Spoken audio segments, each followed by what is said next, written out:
Komið sæl, almenningssamgöngur hér á höfuðborgarsvæðinu hafa verið talsvert til umfjöllunar upp á síðkastið og nú talað borgarlínu enn og aftur sem og talað að muni kosta 100 milljarða króna. Nýverið birtust einnig fréttir af strætó sem það sem hefur verið talað verið markmið að auka hlutfall þeirra farþega sem fara með strætó og það hefur staðið í stað og verið 4% undanfarin ár. En ég fengi hingað til mín í þáttinn Jóhanni Ólafsson sem hefur reglulega skrifað um þessi mál og komið fram með áhugaverðar hugmyndir það hvernig við getum leyst þessi mál, það að segja komið nýja lausn í almenningssamgöngum á höfuðborgarsvæðinu. Velkomin í þáttinn Jóhann. Takk fyrir. Ég mætti kannski spyrja þig fyrst af öllu, sko nú talað þessi 4%, það að segja sem fer með strætisvögnum og það virðist ekki takast að hagga því en áætlan ekki ráð fyrir að auka það töluvert mikið. Þeir eru að tala að auka þetta úr 4% í 12%. Já. Það voru samt eftir 88% umferð sem þarf að leysa einhvern veginn. Já, einhver hluta því gangandi vantarlega eða? Það eru bara smávegir sem segja gangandi og reiðhjólum, það eru kannski mestalagi 8%, það voru samt eftir 80%. 80% umferðina þarf að leysa einhvern veginn. Já. Og ég við erum með hugmyndum hvernig væri þetta að leysa það og koma með hálfgerða eða aðra tegund af leigubílum sem væri svona 9 manna bílar sem að væri færandi allt agandi alla borgina og takandi upp farþega og skilaðum aftur og þeir tækju svona upp til 9 menn. Þetta nú bara svona ímynduð tala sem hægt að reikna nákvæmar út og þessi kerfi myndi virka þannig að menn nú hafa allir síma og þá getur þeir, og nú allir með tölvur og tölvur leysa alla hluti og menn geta þá stimplað inn í síman sinn, við skulum segja HG20, það þýðir bara að maðurinn á Hverfisgötu 20 og hann ætlar að fara í Laugarnesveg 12 og það NVAF 12, það bara stimplar þetta inn í síman, þá veit höfuðtalvan að það beðið þennan akstur og veit nákvæmlega hvaða bílstjóri eða bíl næstur og sendir hann bara til þín.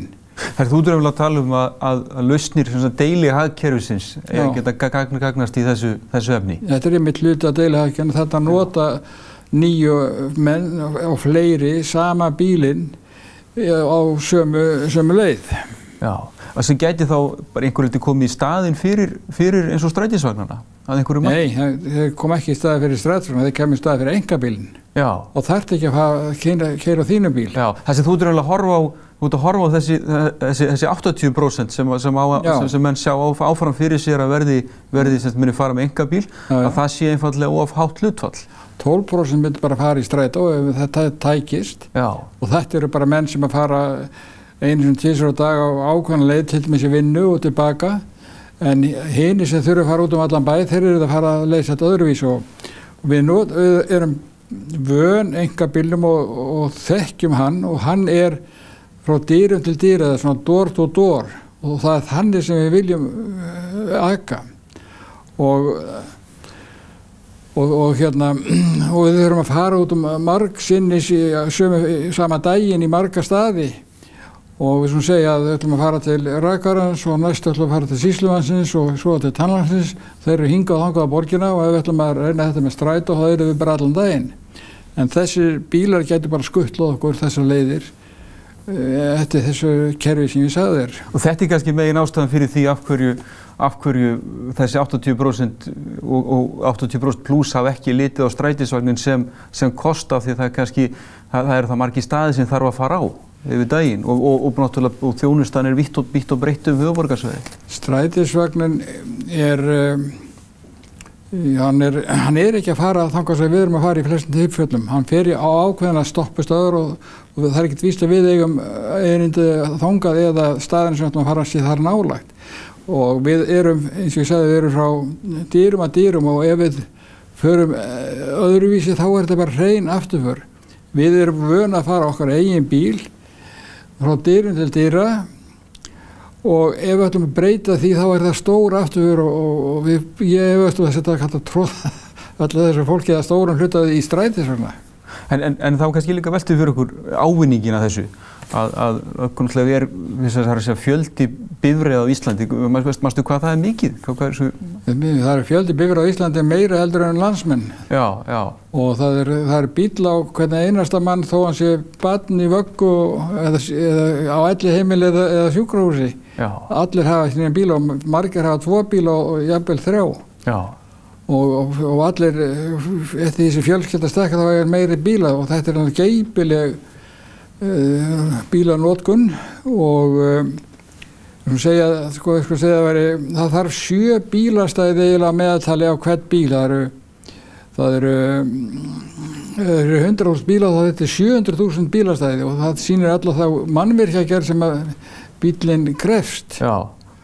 Og ef þú væri í svona kerfi eins og ég var að segja, sem að myndi minnka mengun og spara geypilega peninga og tíma, þá þyrftir ekkert bílastæði. Bílinn bara skilaði þangað sem þú vilt fara og þá ert þú bara laus við bílinn og þarft ekkert bílastæði. En við sjáum þetta kannski bara, við getum bara tekið okkur sjálfa sem dæmi. Við komum hingað í þetta myndver báðir okkar eigin bíl. Einir og bílarnir okkar eru búnir að vera óhreyfðir lungan úr deginum. Já, við erum svo heppnir að til bílastæði hérna nálægt. Já. Hér er fyrir utan stórt bílastæði fyrir 10 bíla. Já. Og tekur ekki smávegis pláss. Já, en ef við getum hugsað sem svo ef að þú hefði verið heima hjá þér áðan og myndir nota þetta kerfi, þá hefðirðu þá... Þá hefði ég bara stimplað inn í símann hjá mér, K5, það sem ég á heima. Já. Og ég ætla að fara að hingja hvað er númerið hér, Eiðisgrandi. Já. Og þá bara myndi bíl koma og sækja mig heima og hann myndi að taka upp alla sem er á leiðinu og láta þá út á leiðinni hingað. Já. Og svo viltu kannski fara í hagkaup hérna á leiðinni og gera innkaup eða fá með kaffi á Hótel Sögu og þá bara tekið næsta bíl og hann keyrir mig þangað og ásamt öðrum. Já. Þetta er eiginlega það sem er næst kemur einkabílum. Það er ekki alveg eins gott en ég hef oft farið með svona skutlu það sem hefur verið keyrt menn í ýmsa stæði og það er ekkert svo mikið tíma eyðandi. Já, en þú ert raunverulega samt ekki, þú ert að hugsa þess að nýtt kerfi sem er ekki til höfuðs, hvorki til höfuðs leigubílum eða til höfuðs strætisvögnum, heldur bara... Nei, alls ekki. Ég er ekkert á móti strætisvögnum. Faðir minn var nú einu sinni forstjóri þeirra. Já. Fyrir langa. Nei, strætisvögnum bara hafa sín 12%. Og ég myndi vilja að leigubílar tækju þetta kerfi sjálfir og ækju þessum bílum og síðan væri hægt að þetta annað sem er mjög gott að þessi bílar geta allir verið rafmagnsbílar og minkað mengunina og síðan er hugsanlega bílstjóralaus en þá ættu bara leigubílstjórnir þetta kerfi og bílana og hefðu hagnað ábóta því. Já, þú hefur kynnt þessar hugmyndir svona með reglulega millibili síðustu árin. Hverjir hafa undirtekt þetta við? Ég heimsótti í dag borgarstjóraðinn sinn og talaði þetta við hann sem elskulegur að veita mig viðtal. En það kom ekkert út úr því. Ég fór í tæknimenn í mannvit og ræddi þetta og þeim líst ágætlega á þetta en ekki orð meira. Já. Það er eins og hið opinbera telja að allir samgöngur eiga að vera í eigu og undir stjórn hins opinbera. Það er alveg óþarfi og við getum alveg eins útvíkkað leigubílstjórakerfið eins og strætisvagnakerfið. Enda hefur það miklu meiri markað, það eiginlega sækir í þessi 80%. Já. Og en getur kannski verið líka menn séu kannski þá bara fastir í því að hið opinbera eigi að leysa málin, að kannski menn séu ekki nú opnið fyrir enga. Já, eins og ég sagði áðan að þá erum við svo háð einkabílnum að menn sjá eiginlega ekkert aðra lausn og það er útilokað og geipir aftur þegar að fara að leggja það miklu liti niður og segja mann að fara í strætisvagn, það er bara að leysa ekki það mál en það leysa bara 12%. Já. Við þurfum að leysa 80%. Já. Við þurfum að leysa 100%. Já. En þú talaði líka að þetta væri kerfi sem væri næstu því jafn gott, en gæti ekki jafnvel á sumu tilfelli verið betra kerfi vegna þess að það þarf þá ekki að leita bílastæði? Það hefur ýmsa kosti og sem vinna upp þennan galla sem er á því að það kannski tekur aðeins lengri tíma að fara leiðina en þá tekur það, minnkar notkun á bílum. Ég hef bara giskað á að það myndi kannski 40.000 bílar myndi fara úr umferð og vera bara heima hjá sér og einkabílar verið notaði meira í sunnudagsferðir og út á land og svona sporttúra en auðvitað líka vanlega erindi en ef að þetta virkaði að þá myndi hérna þá myndi fjöldin allur láta sína bíla vera bara heima hjá sér. Já. Og það, eins og ég segi, það myndi líka spara skeipilegt fé. Þessi bílar eru, og þú sér það bara sjálfur sér ef að 9 eða fleiri geta notað sama bílna á sömu leiðinni, þá það stað fyrir, eins og við vorum að tala áðan, einn maður í einum bíl, þá það stórkostleg minnkun á umferð og mikil nýting á bílnum. Þessi bíl væri þá í notkun allan daginn, meðan okkar bíl stendur heima á plani. Já, og fólk myndi kannski láta sér nægja að eiga einn bíl til að fara í sunnudagsbíltúr eða skrepp út úr bænum. Já, það myndi bílaeignin verið allt öðruvísi og minni notkun á honum. Já, og það kannski, maður horfir til dæmis líka á það varðandi ungt fólk eins og með framhaldsskólanema. Ég held að þeir sem orðnir 17 ára megin þorrið þeirra á bíl eða þeir fer til skóla á bíl og við sjáum þetta líka bara í hérna á umferðarteppunum sem eru verstar þegar skólarnir eru það bætist ofan á. Já, ég hef sagt svona í greinu alveg að stærsta hindrun verið frekari menntun í dag sé gortur á bílastæðum. Já.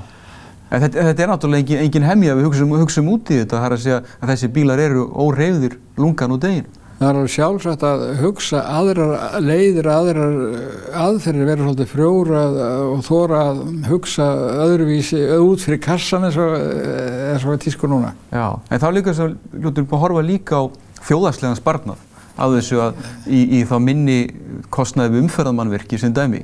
Ég hef ekkert einu sinni minnst á hann en hann er alveg gífurlegu þjóðhagslegur sparnaður að þetta kerfi myndi virka. Já.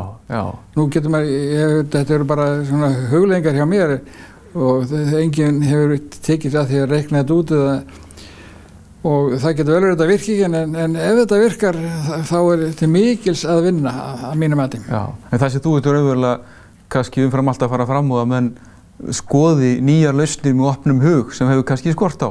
Já, eða minnstakosti segi mér að þetta gangi ekki. Já.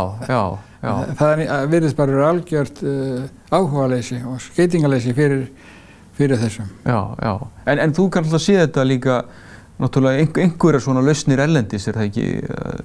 Ég hef ekki séð svona erlendis, en það mann dettur í hug þetta Uber-kerfi sem er dálítið öðruvísi. Það virðist vera sett til höfuðs leigubílstjórum og þeir eru mjög á móti því og mér var sagt að Uber veri bannaðar í Þýskalandi. Ég var að tala við fólk sem er að koma frá Barcelona og þar var Uber og þótt að þetta er mjög þægilegt. Og Uber er svona þetta deilihagkerfi og það hægt að leysa það á fleiri máta. Það er ekki að vera að það neitt endilega sér. Nei, en það sem þú raunverulega tala um er þá kerfi sem að vinna þetta frekar í sátt við leigubílstjóra frekar heldur en að vera... Endilega. Já. En hérna, heilmikil þjóðhagslegur ábati hlýtur að vera á þessu. Já, þetta myndi spara geypilega mikla fjárfestingu, eyðslu á eldsneyti, mannvirki eins og segir. Já, og svo náttúrulega umferðarteppunar allur, það er að segja allt tímatapið sem verður núna. Já, það verður miklu færri bílar á götunum og miklu greiðari umferð. En það er svo umferð sem við erum núna miðuð við að það sé einn bíl á hvern mannsbarn í landinu. En þarna mætti nánast deili það með 10, þá er það 10. Já, þó okkur myndi ekki takast nema kannski bara að minnka þetta örlítið, að þá er kannski eins og þú ert að benda á, það eru þessi 80% sem við þurfum þá að horfa á til þess að ná einhverjum árangri. Já, við þurfum að leysa ferðavanda þessar 80% og þessi bílar getur leyst stóran hlutan þeim og þá væri miklu minni hluti sem að einkabíll þyrfti að leysa á eftir. Já. Þetta eru stórmerkilegar hugmyndir og eru gaman að sjá hvort stjórnmálamenn tæki þetta. Stjórnmálamenn, mér líst svo vel að sjá hugmynd, ég væri yngrið að ég bara að fara í þetta sjálfur. Vonum að sé ykkur frumkvöðlar að horfa. Takk hérlega fyrir komin í þáttinn. Takk fyrir sömuleiðis.